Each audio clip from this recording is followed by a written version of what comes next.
taking 2 cups of jowar flour or sorghum flour, and we are going to sift it to remove the particles. 2 cups.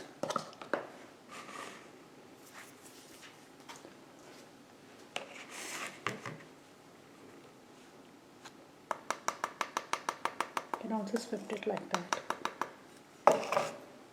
Okay, now adding half a cup of pea flour or besan, and then we definitely have to sift this flour as it has a lot of lumps in here. There we go.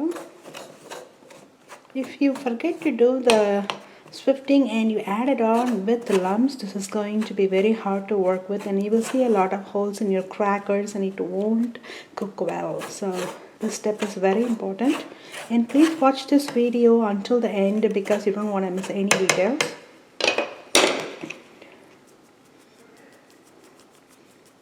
So you can see these lumps here. I'm just going to powder them with my hand.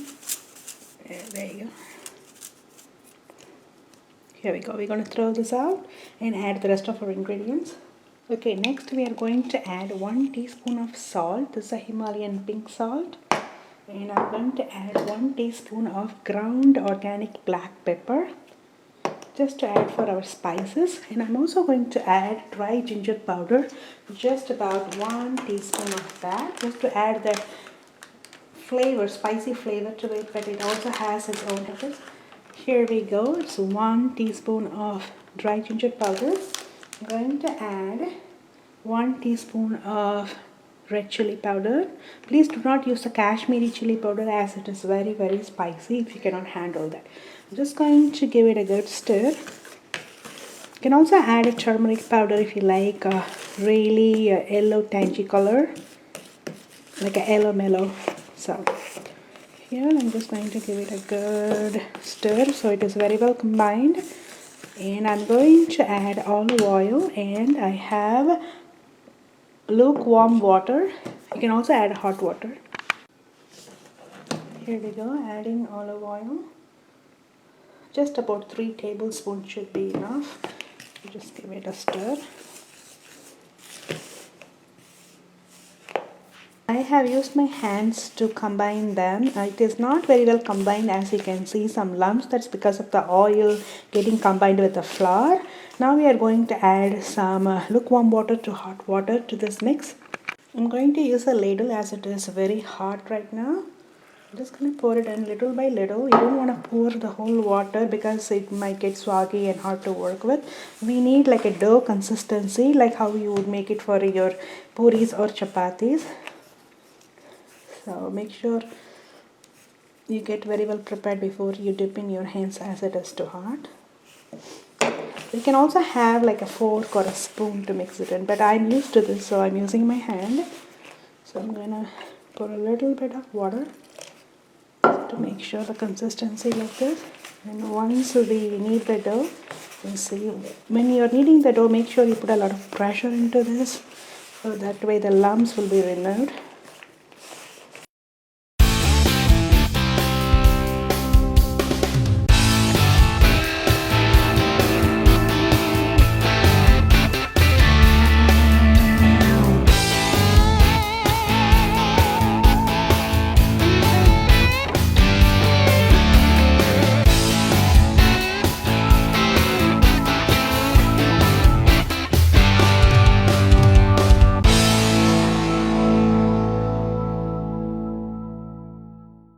You have to keep kneading the dough until it's not sticky anymore.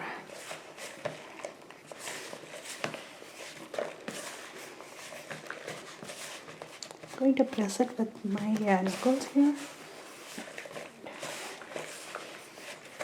It has to come to a rolling consistency and non-sticky as well. We are going to add a few drops of olive oil, just drizzle it on top just to grease it and get it combined.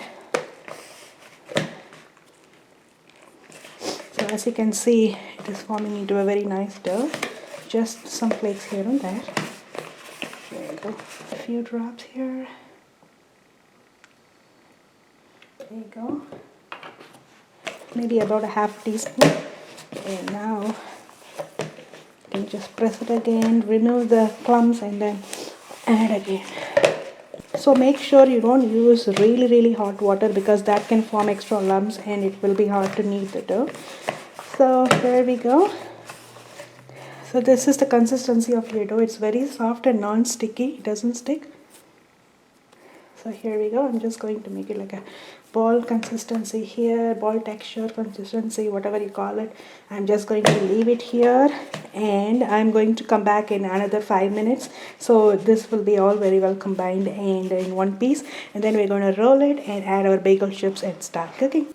Alright, over here I have taken the baking tray and filled it up with the unbleached parchment paper. I'm going to grease it with olive oil before we start filling up our dough and bagel chips. It's just about 2 tablespoons of olive oil. If you think this is too much, you can reduce it into half. But this helps our greasing process with non-sticky and it's easy to work with. So I'm not going to do it in a different surface and transfer over here. It is easier and time effective when we do it in one piece here. So we don't need a roller. You can use your hands to do this. Okay, here we go. So now I'm going to show you our dough. I'm going to split it into half and we can add it as we go. So I'm just going to make sure I massage it a little bit before I add here, and then I'm going to put it.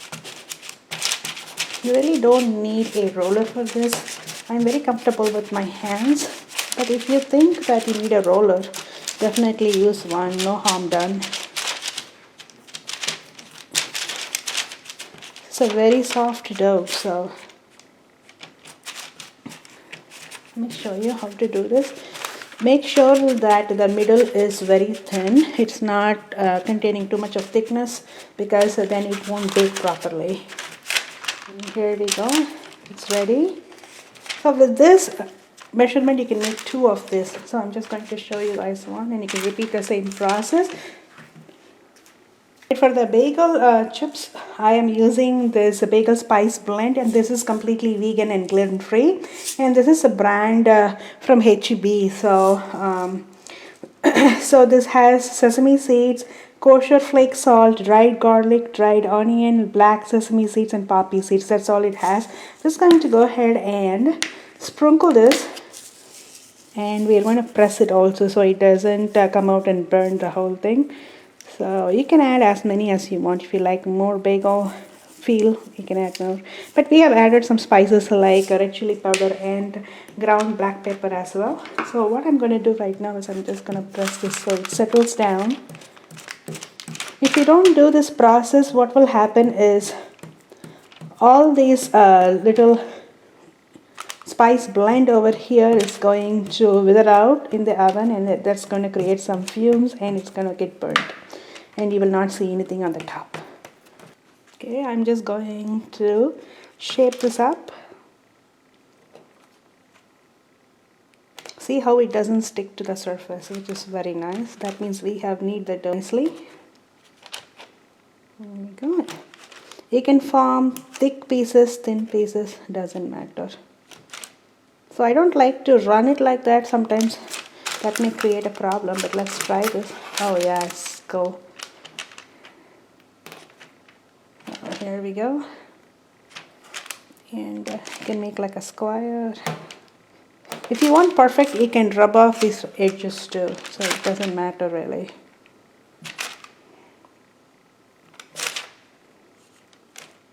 So the more thinner your crust is, the crispier your bagel chips are, or bagel crackers, whatever you want to call this.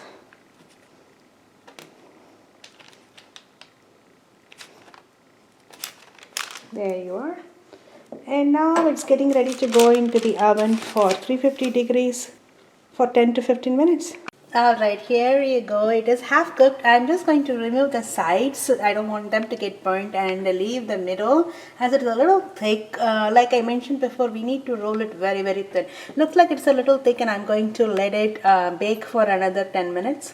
Alright friends, super excited and here we go. Our bagel crackers are ready. Okay, with our leftover dough over here from our bagel crackers, we are going to do another crispy biscuit like crackers. It's not going to be those hard crackers. This is going to be like a cookie kind of consistency, but still going to be a little hard, but not like a crispy. So let's see how we can make it. I have taken some of the jowar flour or the sorghum flour. So I'm just going to cut them into pieces and I'm going to shape them like a circle.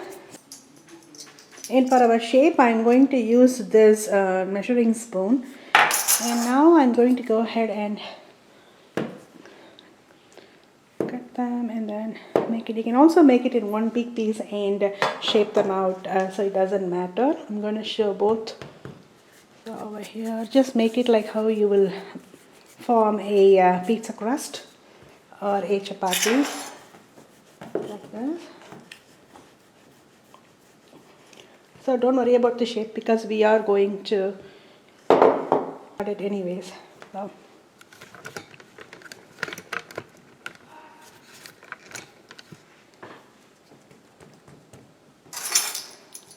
here this doesn't have to be very thin, it has to be a little more thick, like this. Just press it hard. So over here you can see this come out like that. So this is the consistency and this is the diameter that it needs to be. So I'm going to keep it here. I'm going to also go ahead and grab a parchment paper, unbleached parchment paper, because we are going to bake this whole thing.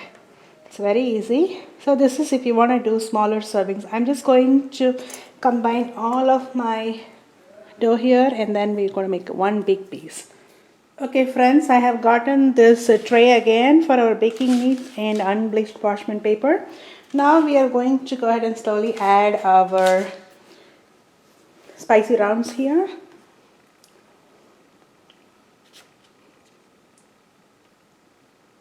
You don't need olive oil or any oil for this, so I'm just going to skip that part. Okay, I'm going to show you guys again. I have rolled it into a crust and press it hard. Like that. Leave some space inside out because you don't want that to mess up with your rounds. Okay, I'm going to take a ladle like this, like sharp edges, and go like that, so it's easier to remove your rounds. Right here. This recipe is made with whole wheat flour or all-purpose flour, but since we are a gluten-free kitchen, we don't want to use those, and we can still enjoy the delicious spicy snacks, the rounds, with our flour, which is allowed and which doesn't harm your digestive system. Here we go. Oh, look at how beautifully they are. Or you can even go like this. It's very simple. Can't make any mistake in this recipe. So one recipe you can make it into two, or you can just do this one instead of the bagel chips. So by the way friends, I have added some more sorghum flour to it. So I'm going to repeat the process again until we finish this whole dough. Friends, we only used 2 cups for the bagel chips, and this is half of it. That means it's just 1 cup yielding so many of this. So if you have to go to the stores and buy gluten-free cookies or gluten-free spicy savories, you will be spending like more than $6 for this pack that we tried today. But at the comfort of your own home, and they don't have any kind of chemicals or preservatives, artificial colors, flavors, and you can make it from the comfort of your own home without any added things, and it is very simple, fast, quick, and kids love it. Here we go. And you can keep this for more than a week in airtight container. So I will repeat the process and show you guys what I have done. I have just rolled it like that and then dipped it in the sorghum flour back and forth and then started rolling it. So it may not come to a perfect shape, and that is okay because anyway we are going to cut it. So this time I'm making a little more thinner, and let's see how that turns out. We still have this much dough remaining. So now I'm just going to go ahead and I think at 350 degrees for 15 to 20 minutes. I'll be back. Alright, here we go, our spicy round savories or biscuits. are ready for serving, and I have transferred them into this beautiful glass container here, and as you can see they are like really hard and a little crispy too. But if you don't want too crispy, you want like a cookie kind of feel, you can leave it for like lesser minutes in the oven. So if you like this video, definitely like, share and subscribe, and bon appetit.